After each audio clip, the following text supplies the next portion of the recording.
Okay, we're gonna do pork 4 ways. We're gonna make this huge pork butt. In the slow cooker, we're gonna end up with a pork ragu, a pulled pork stew, pork totchos, and a Cuban panini. Delicious. Let's get cooking. So the first thing I'm gonna do, this is a really large pork shoulder. It's like 7.5 pounds.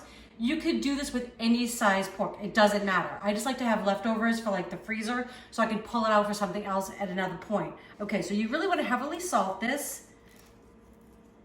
Okay, salt and some freshly ground black pepper. I love this little pepper mill.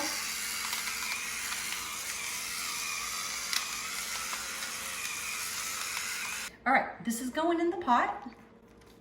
Then I'm just gonna wash my hands. Okay, so we got the pork in there. I did salt and pepper both sides. Want to get it nice and seasoned. I'm adding in 1 beer. I'm gonna flavor this up. And mind you, all we're doing right now is just getting this pork flavored up, and it's gonna get seasoned, cooked for the rest of our meals that we're making. And this is 1/2 cup of chicken stock. And then I'm gonna use 3 tablespoons of apple cider vinegar. Give it kind of a little pop.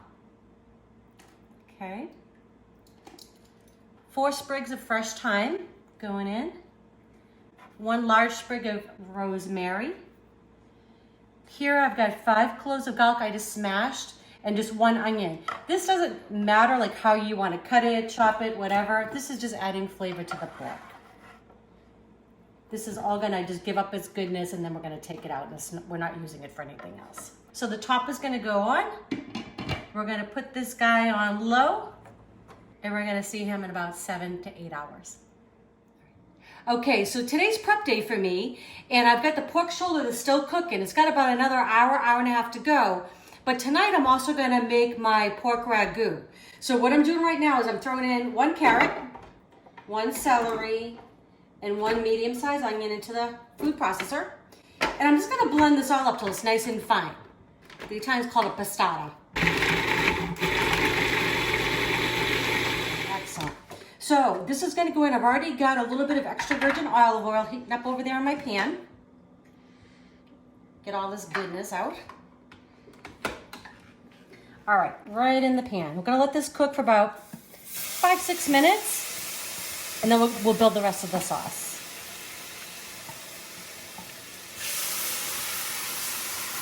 My onion, celery, and carrots have cooked down a little bit. I love these little tomato paste tubes. They're fabulous. I'm gonna give a couple good squishes, about two tablespoons about. And I'm just gonna brown this a little bit. So I'm just gonna let this cook away for a minute or so, and you'll see it'll kind of turn like a dark kind of burgundy color. And then we'll add the rest of our ingredients. That already smells so good. Okay, so all the tomato paste is combined. Gonna add my garlic in now. I don't add it at the same time because I don't want it to burn. Just gonna give it about 30 seconds to a minute to kind of release some of those oils. And even though this is a really simple sauce, make sure you take the time just to kind of develop the layers of flavor. That's why I'm kind of doing it in this order. It's really worth it. Yeah, this is one of those things I don't recommend throwing everything in at one time. Okay, that smells so good. There's something about onions and garlic together. I just love it. This is 1 cup of red wine. This is a Cabernet. You could use whatever kind of red wine you like. I just wouldn't use a really sweet wine, or you could omit it all together. At that point though, I probably would add like a little pinch of sugar. So I'm gonna let this cook down. I'm gonna let the wine reduce by about half. Okay, so the wine's cooked down by about half. I'm adding in a good pinch of red pepper flakes because we like things spicy. And this is 2 teaspoons of Italian seasoning. Just gonna shake those on in there. 2 bay leaves. Give that a stir. Oh my God, the combination smells so delicious. Finally, this is 2 cans of San Marzano whole tomatoes. I just kind of take them out and I give them a squish. I really do like playing with my food. I think that's why I like to cook so much. But you could also put these in a blender and whiz them up if you don't want to get your hands dirty. So going in. And then this is going to cook for about a good hour and a half while the pork is finishing to cook up. And then I'm going to pull the pork, put some in, and we're going to have a pork ragu. It's going to be delicious. Almost forgot to add my salt and pepper.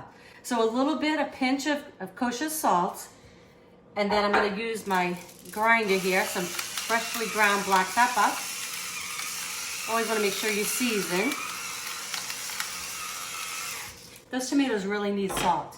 Okay, I'm just going to stir it up. And I'm going to keep it at this low bubble for an hour and a half while the pork is finishing. And, you know, it's amazing. Sometimes it's the little things that you do. I mean, I love a long cooked sauce. Don't get me wrong, it's awesome.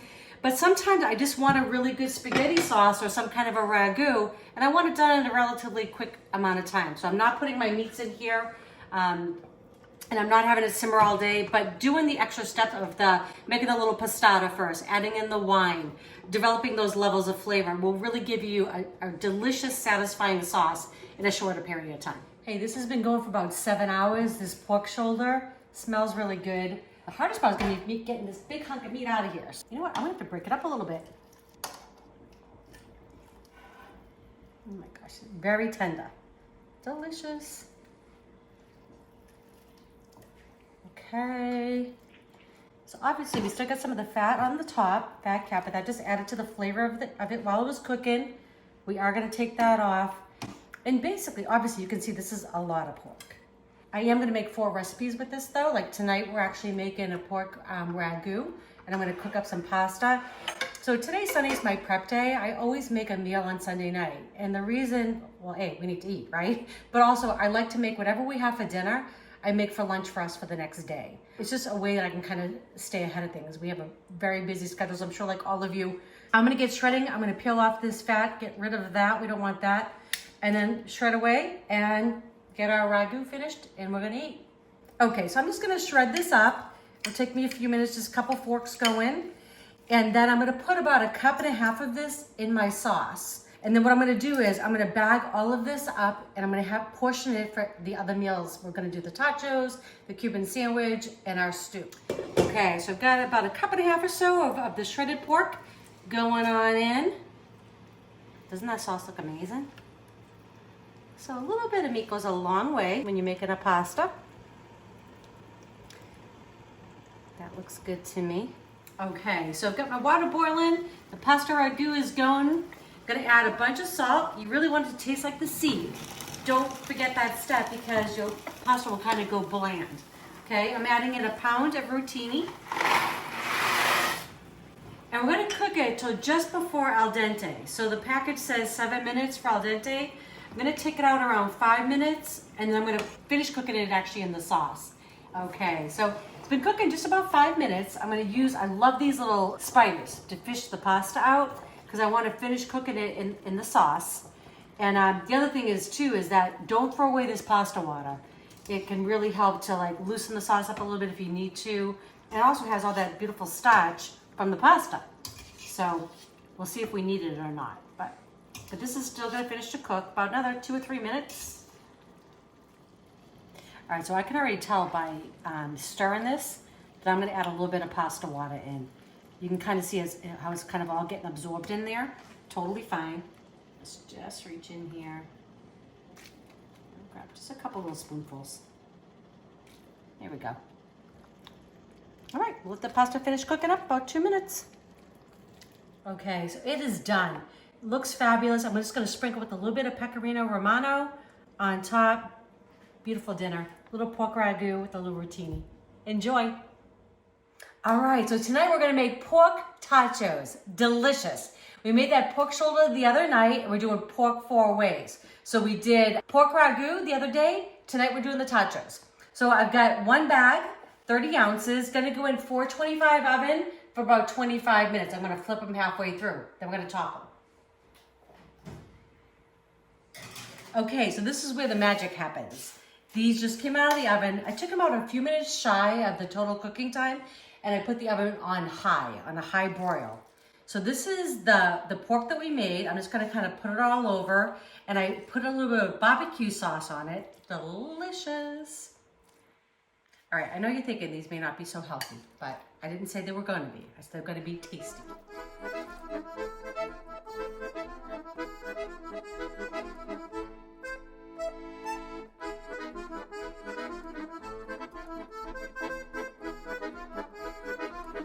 So we're just kind of building layers of flavor here.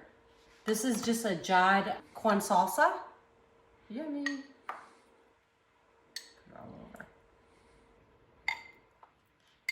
And listen, you know what? I mean, this is way better than going to like a bar tonight, right? You're gonna save a lot of money. These probably cost you 15 bucks, 20 bucks going out.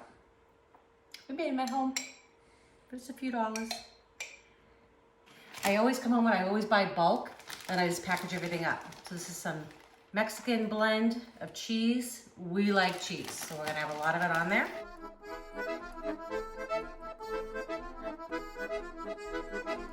It's yummy. You can hardly see the tater tots, whatever. Okay, these are fabulous. If you've never had them, these are sweet and spicy jalapenos, pickled jalapenos from Trader Joe's. I love them. Okay, so we're just gonna put these all over. So good. But you could add a bunch of it. You could add black beans to this, a regular pico de gallo. You could add fresh jalapenos or serranos on here, be delicious. Okay, that looks good. And I did have a little barbecue sauce right in the pork, so I'm just going to kind of make a little swizzle, drizzle like that. It looks fancy. Okay, and these are gonna go back in the oven. It is on broil now. And we're gonna go about 4 or 5 minutes. Okay, can't wait to eat you. All right. Oh my goodness. It smells amazing. Looks amazing. So it is just Eric and I, and we're probably gonna eat right off this plate. I hope you make this. Enjoy. Today we're making a Cuban sandwich. So this is another way we're gonna use our pork from our 4 ways. So we moved to Texas from Florida, so I still miss those Cubans. So this is kind of my take on it, my version. So we did that pulled pork, we did that in the slow cooker. I like a little mayonnaise on mine. So this is not traditional. Usually it's just mustard, but I like a little mayo, so that's what we're gonna do.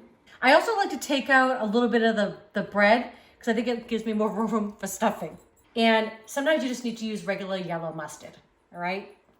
I don't think this calls for Dijon or anything like that. I think this is just good old yellow mustard. Yep. Okay, so now I like to put the cheese down next because this just kind of gives us a little bit of a glue. So that's gonna go down. Okay, and then our ham. And this is just a real, deli smoked ham. This we're gonna put our pork on next. So good. I love anything I can make a panini with, I'll do it. I love just that toasty bread, it's so good. Okay, so obviously this is making a huge sandwich. This would probably feed 3 people. So we're gonna cut this in pieces after. I think I can get all that on there. Yep, looks good.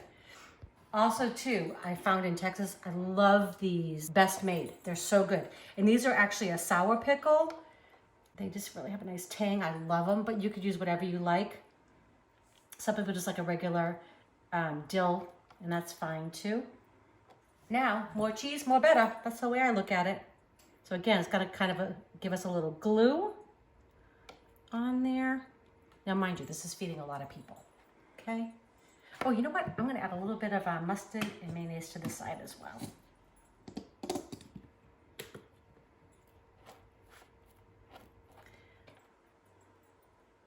Okay. Put this little hat on. I'm gonna flip her on over. And this is just a little bit of vegetable spray. These are non-stick, but. Okay, now this is always a little tricky. So I tend to use one of my spatulas to kind of hold my sandwich in place, but anyways, I just kind of clamp it on down there. And it's gonna get nice and toasty and crisp on both sides. And then we're gonna eat Cuban sandwich, Kim style. Oh my goodness, look at this. Nice and crispy. But we are gonna cut this up into some nice pieces here. I think I'm actually gonna cut it into 3. All right. I love that crunch. All right, let's see what this looks like. Oh yeah, don't you wanna eat that? Okay, little pickles on the side, I'm ready to eat. Cuban sandwich done Kim's way. I hope you make this. Enjoy. Okay, so we've been doing pork 4 ways. This is our last one. We're gonna do a pork stew. Delicious. So literally everything goes like kind of in the pool. So I've got 12 ounces of frozen corn. That's what I love about soup. You just kind of throw in whatever you have. These are 2 kind of small size poblanos that I've chopped up. I'm gonna throw in 1 medium onion that's been diced. It's gonna be so flavorful. Those are 3 carrots. We love carrots. Okay, going in. I'm gonna throw in a couple big handfuls of kale. Don't be shy with this. So probably about half this bag I think I'm gonna use. That looks about right. It'll cook out. Okay. I'm throwing in 2 cottons of low sodium chicken stock.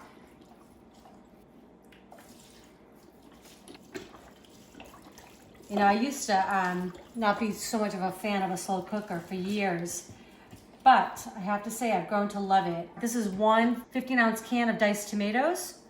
So I don't live too close to where I work. So it's kind of a lot of time on the road and driving, and I found that this has been a lifesaver. We get really, really tasty meals on the table, but I can just let it cook while I'm at work. This is some salt, some ancho chili, some cumin, and coriander. All going in. I've got 3 cloves of garlic that I minced, 2 bay leaves. All going in.